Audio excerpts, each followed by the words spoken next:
Once you log into your Teamie account, you will be able to view your child to-dos count on the home page. To view the calendar events of your children, click Calendar at the top right corner of the navigation bar and click on your child to view the calendar events.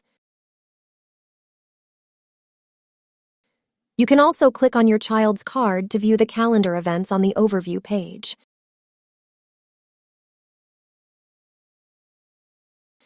In case you have the permission to view a classroom's gradebook, then that option will also be available on hovering over the classroom card. You can view your child's scores from the latest graded assessments that have been published and made available by the instructor.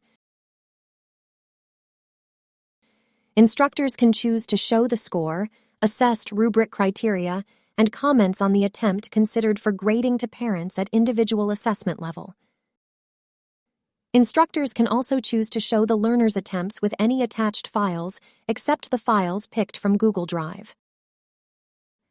Similarly, instructors can choose not to show the submissions and only the score and comments for an assessment.